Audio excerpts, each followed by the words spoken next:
What's up, everyone? It's Gabbie Trades here, and welcome back to the channel. Well, FOMC minutes came in yesterday and suggested that there is a division across the board on whether or not it's a good idea to cut rates as early as September. Now, what does that mean for us?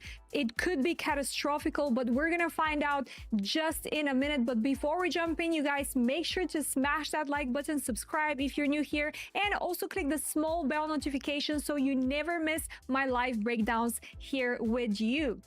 Hello everyone, good morning, good morning. So first we're gonna start with of course the most recent economic data that came in. So that economic data over here, we can see we had unemployment claims to start with. Now that obviously indicated that the US job market is slowing down. So we had initial jobless claims rising up to 235k over here for the week ending of 14th of August, you guys. That's significantly above expectations. What do we have here? 226k. So that's significantly above, and that is actually marking an 8-week high that we're getting these results right now. Now, if the Fed doesn't find that interesting enough for him to cut rates, I don't really know what else is going to convince.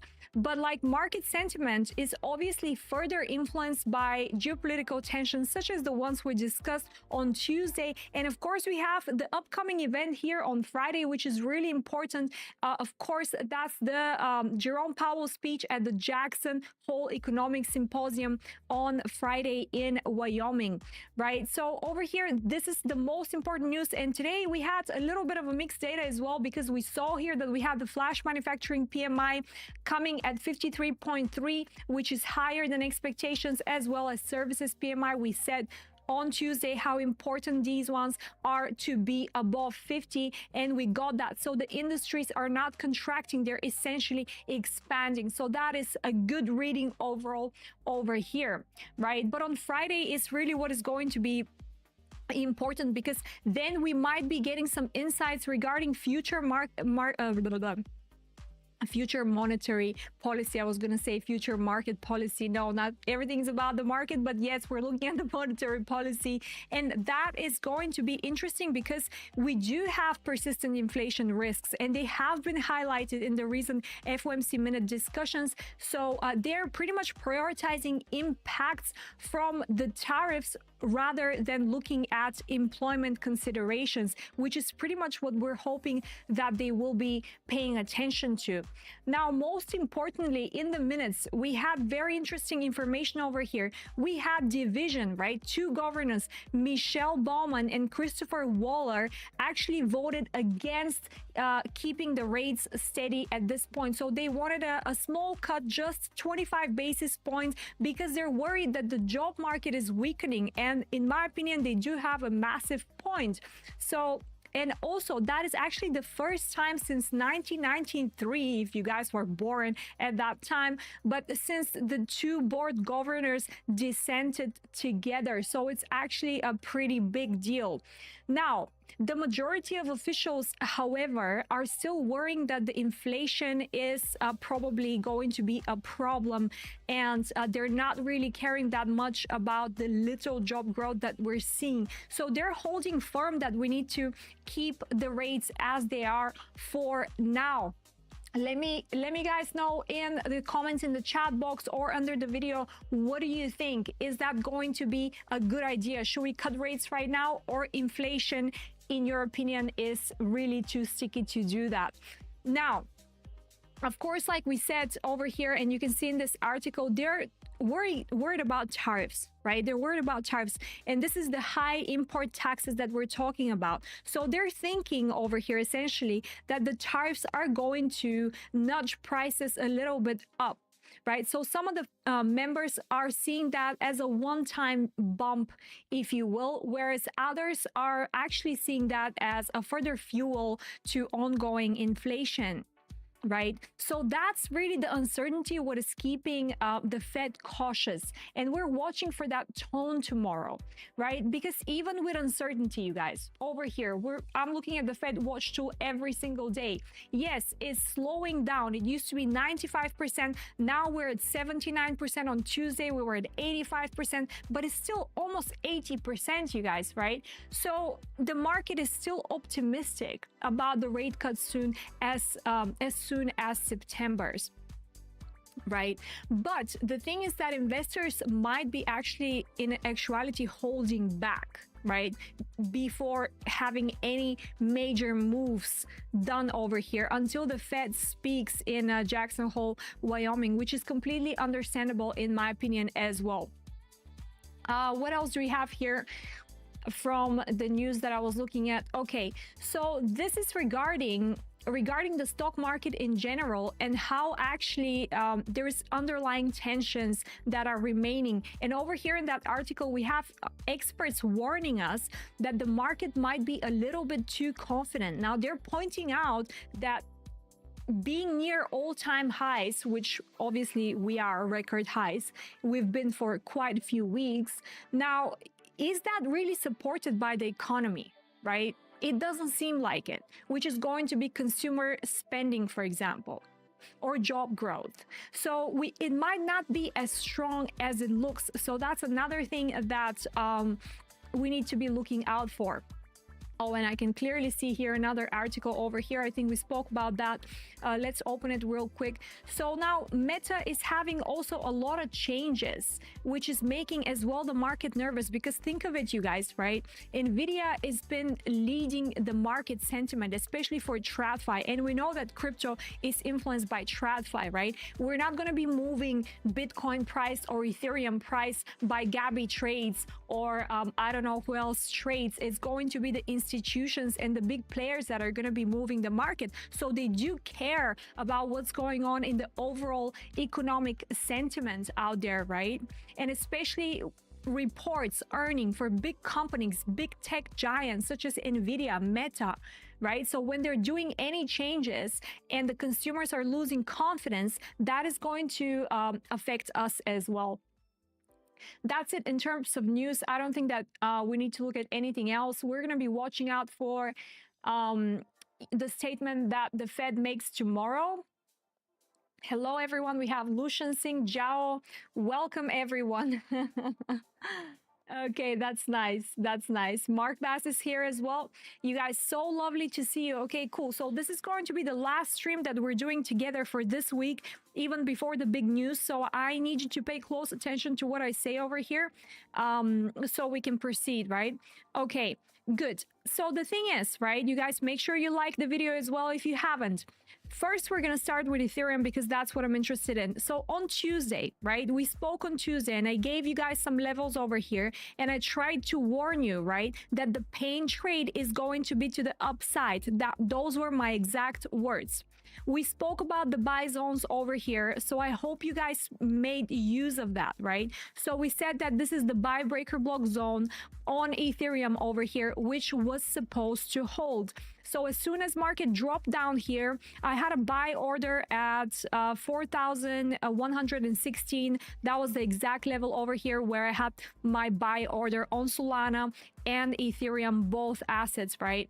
So all was well and good, but just like everyone else, right? I made a huge mistake, by the way, you guys.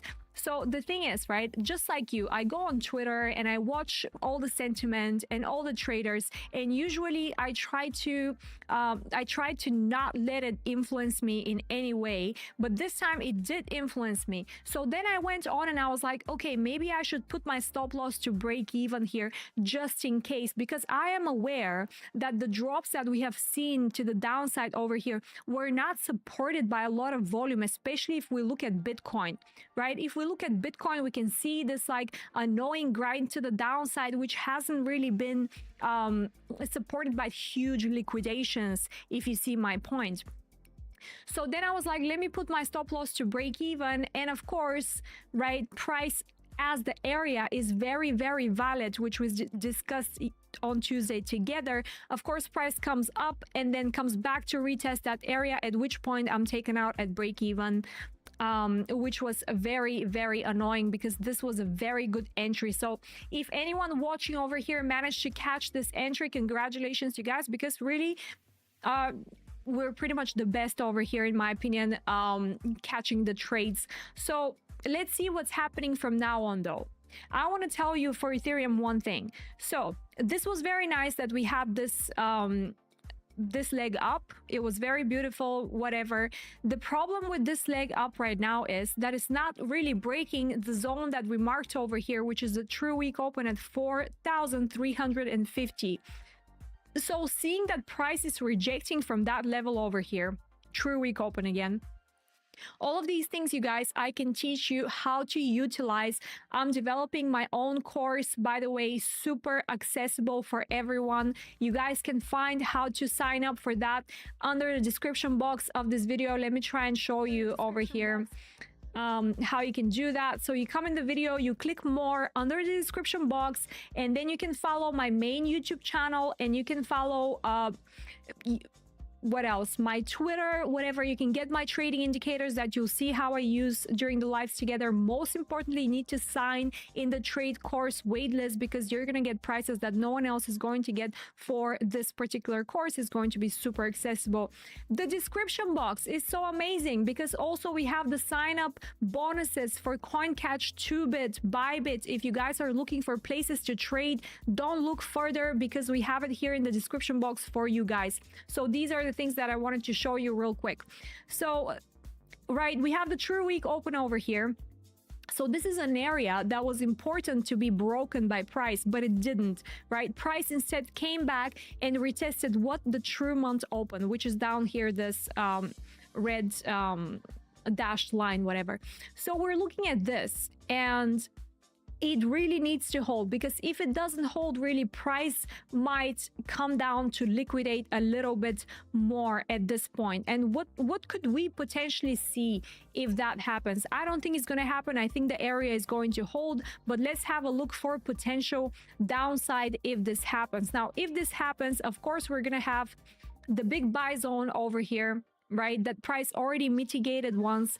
And then in case price starts dropping like crazy, then we're having the second buy zone over here, which starts at exactly 3,827. This is just in case that this level doesn't hold, right? This is the areas that I'm going to be looking at. It's going to be the second buy breaker block over here, and of course the daily support, but that is going to be, in my opinion, too deep if it happens over here. But it's absolutely possible, because what happened was that we had the confirmation, right? We wanted, if you remember, we were looking at the chart and we said this bearish candle over here, the hope for this bearish candle was that it's going to just tap into the buy zone on a daily time frame and not have a body close, right?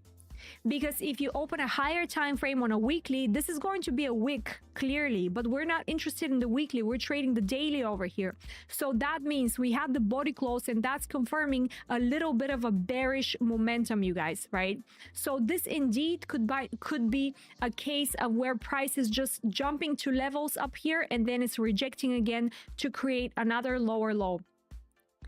Sup, Crypto Toolbox. Hello, everyone. Hello. Okay. Yes, we're gonna look at all these. So this is what I wanted to warn you guys. So the daily time frame is not looking that great on Ethereum, to be honest. And the only suggestions for me that price might continue up is if the true month open over here holds and price continues to break to the upside, right? Because like we said, with Bitcoin has been in a very annoying grind to the downside, still holding within the range, right? This is our price range over here for anyone that's new. Still holding within the price range. We haven't really broken, and we came to the buy zones that we said we're gonna come.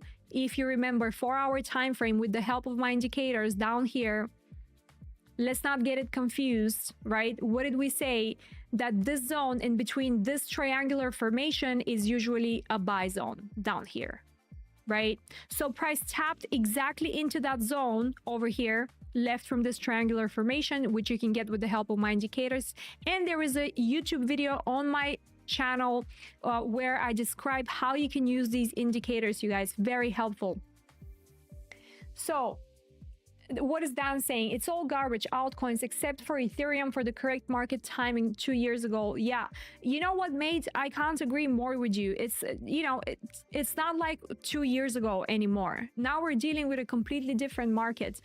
So yeah, I do agree with you to some extent on that.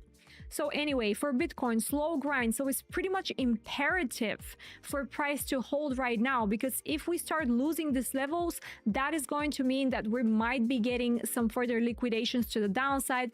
And specifically for Bitcoin, we do have some liquidations here on the 4-hour time frame at around 107,233 K over here, right?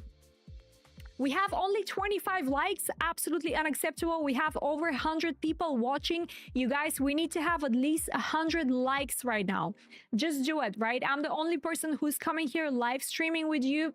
So make sure to like that video so you show support for the work that I do for you, which is not little, right? It's not little. Hope you guys appreciate that. So far, since I started with you, I must say, I don't know where we started, somewhere in, was it in July or end of June? We've caught pretty much all the moves within this range. So yes, now is your chance to show me some gratitude over here. And if you're new, make sure to like and subscribe as usual. Okay, awesome. So yeah, for Bitcoin, the suggestion over here is that Bitcoin has actually proven to be bearish long before Ethereum, right? Long before Ethereum. So Ethereum confirmed this week, Bitcoin confirmed over here with this candle on 14th of August. So that was quite a while ago, right? Quite a while ago, 14th of August. Over here is where we have the body close and we confirmed some bearish momentum to the downside. So any jumps here on Bitcoin, for me, I'm not going to be surprised. Now you're looking at levels at 116K, right, for a potential retracement, or you're looking for levels 119K, 200, that you're looking for price to bounce from, right, to the downside is what I mean. So you know, Bitcoin in general, with the long positions over here, it's all for scalping, in my opinion. It's best for scalping. Hello, Steve. Yes, you guys, keep the messages short so I can actually read that. No worries, Britops, you're welcome. So yeah, for Bitcoin, that's what I wanted to tell you guys. This is the important thing you understand. Bitcoin has been confirmed that is pretty weak. So from here, I'm not seeing any new all-time highs developing, especially in the months of August. I don't know about September, most probably not. But the price should start coming back up October, November, December. This is the overall sentiment analysis that I've been trying to get out here for you guys in general, right? So let's have a look at ETH BTC. Remember the level I gave you on Tuesday? Well, here it is, you guys, right? Do never say I don't give you stuff. Do never say I don't give you stuff. So when I gave you the buy for Ethereum, and I also told you that the buy is going to be the pain trade on Tuesday, I also said that we need to coordinate that with ETH BTC, because ETH BTC was also reaching levels down here. And you can see the perfect tab of our analysis over here. It worked pretty nicely. So I hope you guys made some use of that. And you know what? I feel really bad because I got taken out at break even for both of my trades because I got the scaresies, listening to stupid Twitter and etc. and other, you know, people that I'm not supposed to be even paying attention to.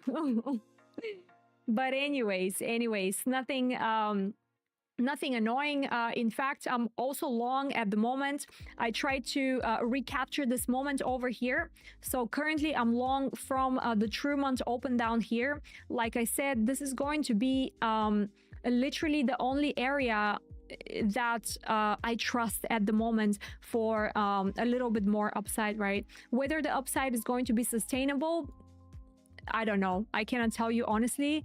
I just know that on the way up, I'm going to be taking profits if that happens. Happy days. And also, I'm fine because I'm short Ethereum from the very top over here. And if you're not short Ethereum from the very top, what have you been doing? Well, you've been doing probably anything else but watching my streams, because together, even beginning of August, right? Beginning of August, I was streaming here with you and I gave you the level for Ethereum short, right? I gave you the level over here, which we, identified with the help of my indicators again, right here, 4-hour time frame, 4-hour time frame. As you can see, same triangular formation that we were looking out for Bitcoin, right? For price to bounce from. This is literally the same triangular formation. You can only get it with my indicators. You guys, honestly, follow my main YouTube channel, because that's where you will find the video about these indicators and how you can use them, and then all the links on how you can get them or whatever, everything is down here in the description box of this video.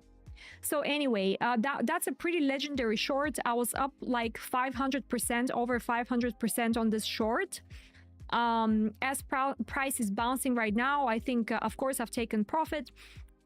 But overall, it's looking, I think I'm like 350% or something in that short at the moment, and currently long from the monthly, which is exactly this area over here, which I told you is pretty much the last area that I'm hoping for price to hold. Robbie, keep it up. Thank you for the content. Robin, you're most welcome, dude. Honestly, everyone, I'm really glad you guys are coming to watch my lives, even though we have like so many, subscribers and not too many people are watching our live streams. I hope that changes for the future, because the value that I'm giving you guys over here is honestly one of a kind. And, whoever is watching is going to appreciate that, of course.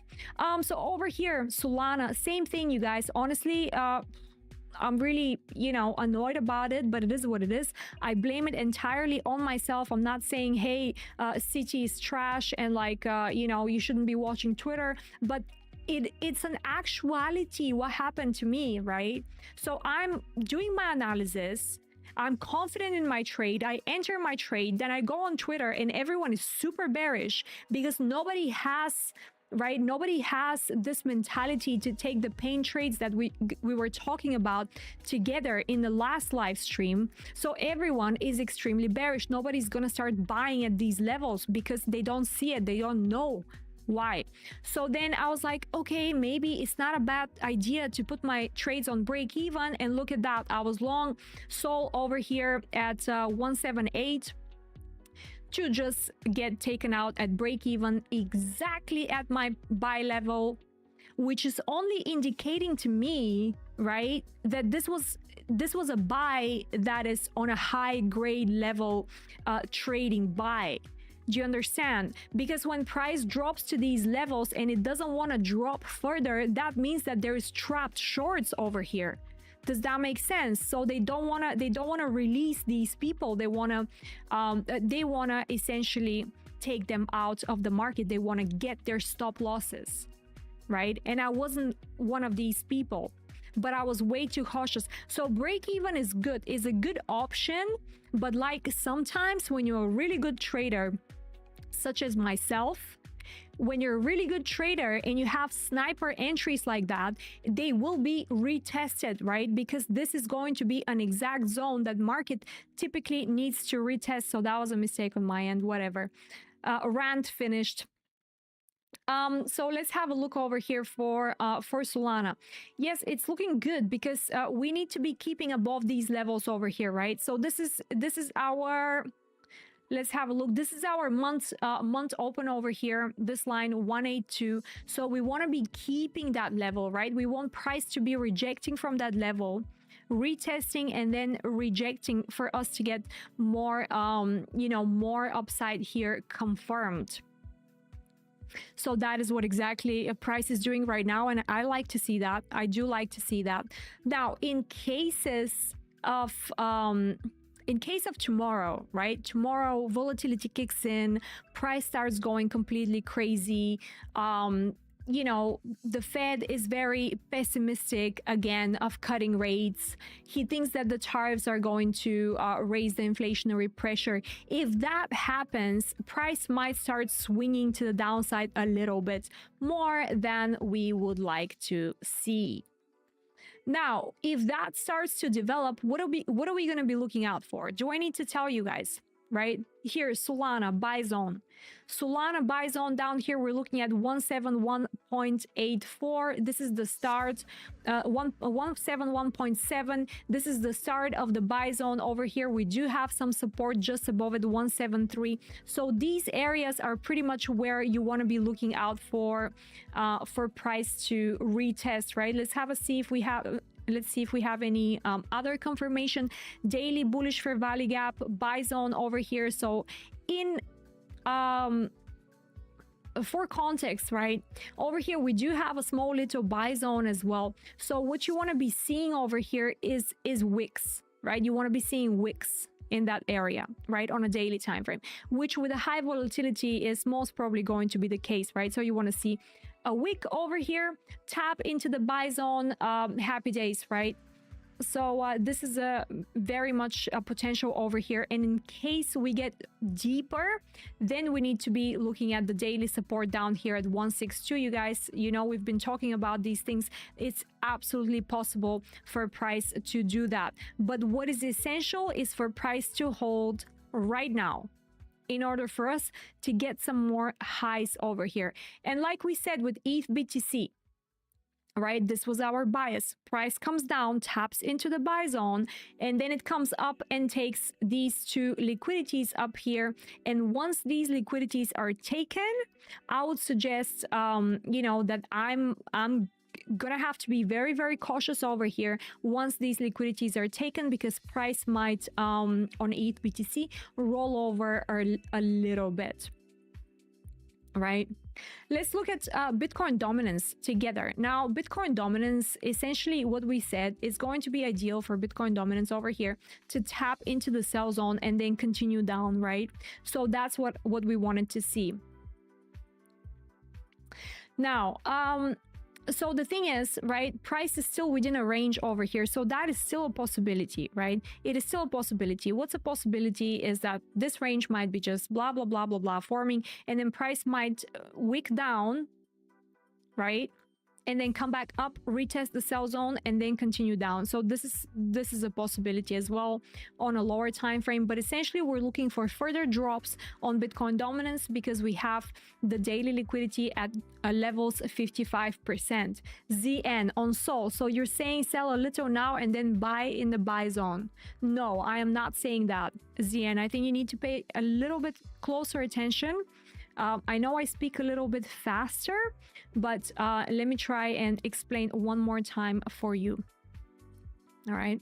So the point for Solana is right now 182.47. This is the true amount open over here. So that area needs to hold. So if you have buys, you should be positioned from here, right? If that area starts failing over here, that is going to mean that price might drop down to levels of this. To be honest, I would not be looking for the sell over here. I prefer to be the one catching the buy.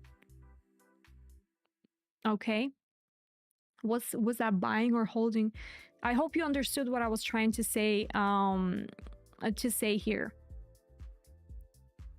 It's a little bit hard to understand what you're trying to say. If you can repeat.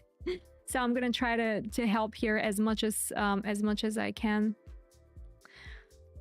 So gold, by the way, you guys, if you remember my short on gold over here, very successful. We hit take profit. It took like over a week to get that trade over here, which was very annoying. But overall, I think there's still going to be some volatility. I really want for gold to drop down. I don't know how, I don't know from where. I need a little bit further deeper analysis on this. but I would like for gold to drop to levels like 3,200 or 3,246 or even 3,200 for me to continue looking for buys here on gold. So there is a potential short setup here that is yet to be identified by me. It is very hard to trade TradFi, especially in heavy news week like that, you guys, just like everything, to be fair over here. Let's quickly look at the TradFi over here. So yes, basically this is what I was telling my channel and my viewers on my main channel. You guys, again, come in the description box of this video, click more, make sure you first like the video, and then another thing you can do is follow my main YouTube channel where I go live more often than I do at the Coin Bureau.